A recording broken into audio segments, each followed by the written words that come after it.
It was in Warwick Castle that I came across the curious stranger whom I'm going to talk about.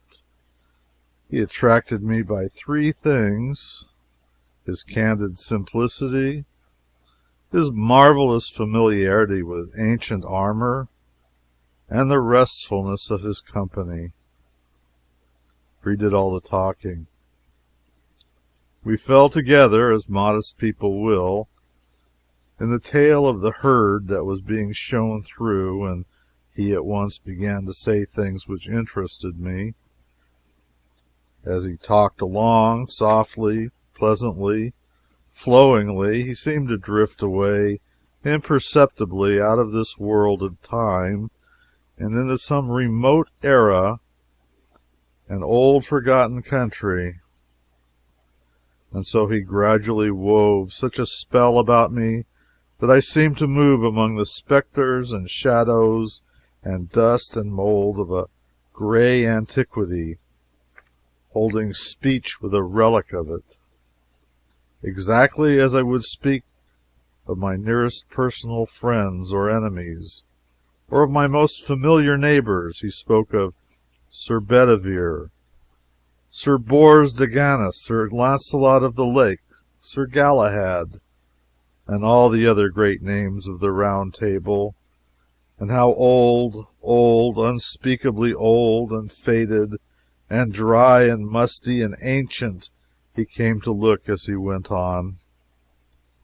Presently he turned to me and said, just as one might speak of the weather, or of any other common matter, "You know about transmigration of souls? Do you know about transposition of epochs and bodies?" I said I had not heard of it.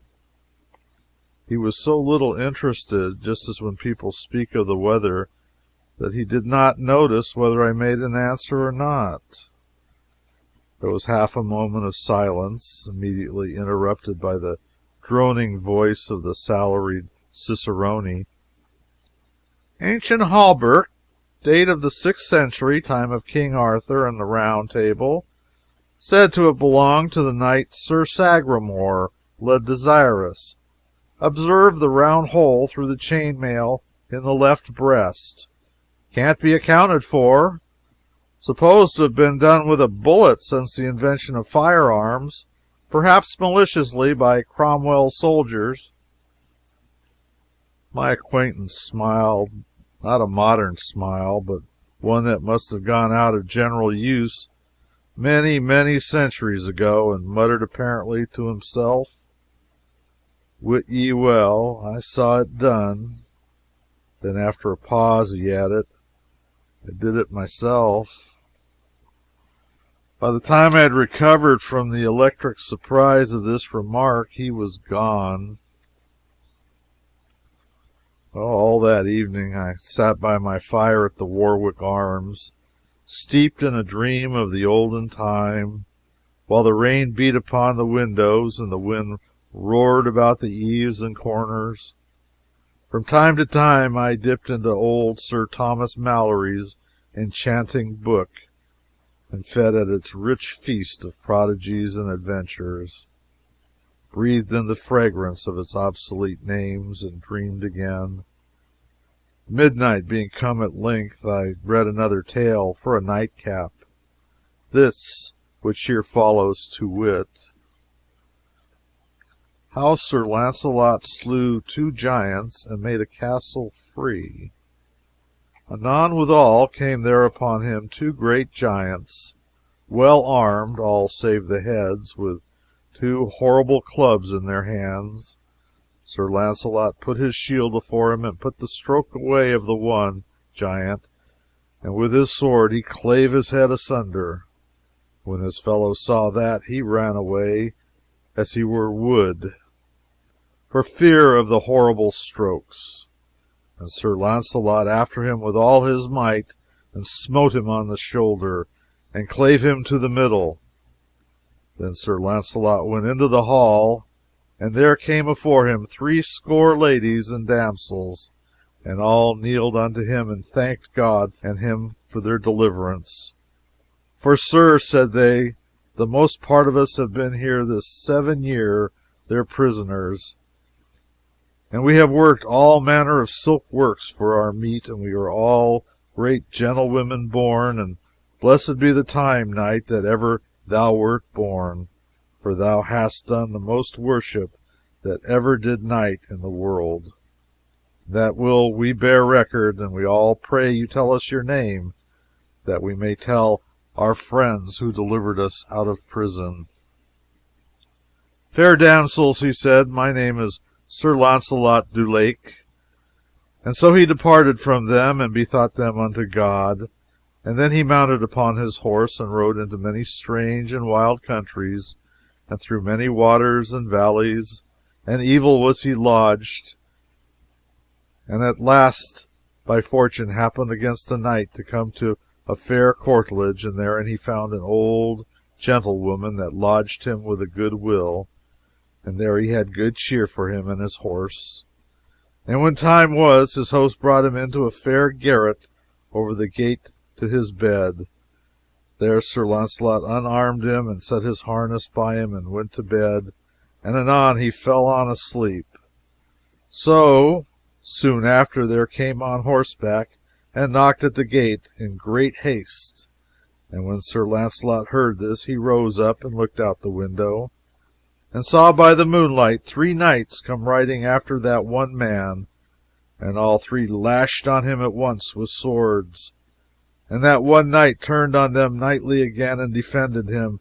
Truly, said Sir Launcelot, yonder one knight shall I help. For it were shame for me to see 3 knights on one, and if he be slain, I am partner of his death. And therewith he took his harness, and went out a window, down a sheet, down to the 4 knights. And then Sir Launcelot said on high, Turn you knights unto me, and leave your fighting with that knight. And then they all 3 left Sir Kay, and turned unto Sir Launcelot, and there began great battle. For they alight all 3, and strake many strokes at Sir Launcelot, and assailed him on every side. Then Sir Kay dressed him for to have holpen Sir Launcelot. Nay, sir, said he, I will none of your help. Therefore, as ye will have my help, let me alone with them. Sir Kay, for the pleasure of the knight, suffered him for to do his will, and stood aside. And then anon, within 6 strokes, Sir Launcelot had stricken them to the earth. And then they all 3 cried, Sir Knight, we yield us unto you as a man of might matchless. As to that, said Sir Launcelot, I will not take your yielding unto me, so that ye yield unto Sir Kay the Seneschal. On that covenant I will save your lives, else not. Fair knight, said they, that we were loath to do, for as for Sir Kay, we chased him hither, and had overcome him, had ye not. Therefore, to yield us unto him, it were no reason. Well, as to that, said Sir Launcelot, advise you well, for ye may choose whether ye die or live. For an ye be yielden, it shall be unto Sir Kay. Fair knight, then, they said, in saving our lives, we will do as thou commandest. Then shall ye, said Sir Launcelot, on Whitsunday next coming, go unto the court of King Arthur, and there shall ye yield you unto Queen Guinevere, and put all 3 in her grace and mercy, and say that Sir Kay sent you thither to be her prisoners. On the morn Sir Launcelot rose early, and left Sir Kay sleeping, and Sir Launcelot took Sir Kay's armor and his shield, and armed him, and so he went to the stable, and took his horse, and took his leave of his host, and so he departed. Then soon after arose Sir Kay, and missed Sir Launcelot, and then he espied that he had his armor and his horse. Now by my faith I know well that he will grieve some of the court of King Arthur, for on him knights will be bold, and deem that it is I, and that will beguile them, and because of this armor and shield I am sure I shall ride in peace. And then soon after departed Sir Kay, and thanked his host. As I laid the book down, there was a knock at the door, and my stranger came in. I gave him a pipe and a chair, and made him welcome. I also comforted him with a hot Scotch whiskey, gave him another, and still another, hoping always for his story. After a fourth persuader, he drifted into himself in a quite simple, natural way. The stranger's story.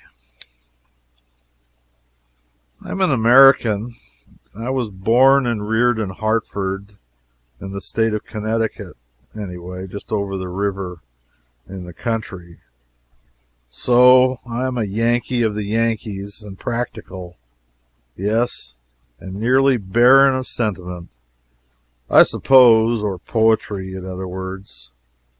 My father was a blacksmith, my uncle was a horse doctor, and I was both along at first. Then I went over to the great arms factory and learned my real trade, learned all there was to it, learned to make everything: guns, revolvers, cannon, boilers, engines, all sorts of labor-saving machinery.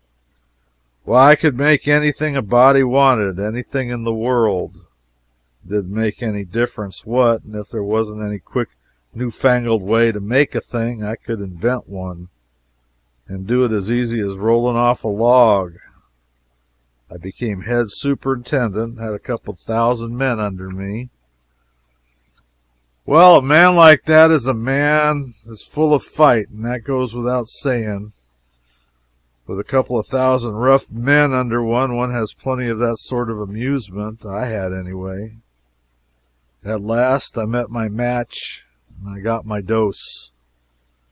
It was during a misunderstanding conducted with crowbars with a fellow we used to call Hercules. He laid me out with a crusher alongside the head that made everything crack and seemed to spring every joint in my skull and made it overlap its neighbor.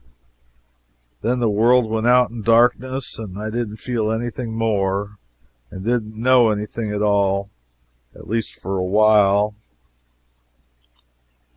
And when I came to again, I was sitting under an oak tree on the grass, with a whole beautiful and broad country landscape all to myself, nearly. Not entirely, for there was a fellow on a horse looking down at me, a fellow fresh out of a picture book. He was an old-time iron armor from head to heel, with a helmet on his head the shape of a nail keg with slits in it, and he had a shield and a sword and a prodigious spear, and his horse had armor on, too, and a steel horn projected from his forehead, and gorgeous red and green silk trappings that hung down all around him like a bedquilt, nearly to the ground. "Fair sir, will ye just," said this fellow. "Will I which?" "Will ye try a passage of arms for land or lady or for—" "What are you giving me?" I said. "Get along back to your circus, or I'll report you." Now, what does this man do but fall back a couple of 100 yards and then come rushing at me as hard as he could tear, with his nail keg bent down nearly to his horse's neck and his long spear pointed straight ahead. I saw he meant business, and so I was up the tree when he arrived. He allowed that I was his property, captive of his spear. There was argument on his side, and the bulk of the advantage, so I judged it best to humor him. We fixed up an agreement whereby I was to go with him and he was not to hurt me. I came down and we started away. I walking by the side of his horse. We marched comfortably along through glades and over brooks which I could not remember having seen before, which puzzled me and made me wonder. And yet we did not come to any circus or sign of a circus. So I gave up the idea of a circus and concluded he was from an asylum. But we never came to an asylum. So I was up a stump, as you may say. I asked him how far we were from Hartford. He said he'd never heard of the place, which I took to be a lie, but allowed it to go at that. At the end of an hour, we saw a faraway town sleeping in a valley by a winding river, and beyond it on a hill a vast gray fortress with towers and turrets, the first I'd ever seen out of a picture. Bridgeport, said I, pointing. Camelot, said he. My stranger had been showing signs of sleepiness. He caught himself nodding now, and I smiled one of those pathetic, obsolete smiles of his and said, I find I can't go on, but come with me. I've got it all written out, and you can read it if you like. In his chamber, he said, first, I kept a journal, and then by and by, after years, I took the journal and turned it into a book. How long ago that was. He handed me his manuscript and pointed out the place where I should begin. Begin here. I've already told you what goes before. He was steeped in drowsiness by this time. When I went out at his door, I heard him murmur sleepily, Give you good den, fair sir. I sat down by my fire and examined my treasure. The first part of it, the great bulk of it, was parchment and yellow with age. I scanned the leaf particularly and saw that it was a palimpsest. Under the old, dim writing of the Yankee historian appeared traces of a penmanship which was older and dimmer still, Latin words and sentences, fragments from old monkish legends, evidently. I turned to the place indicated by my stranger and began to read as follows.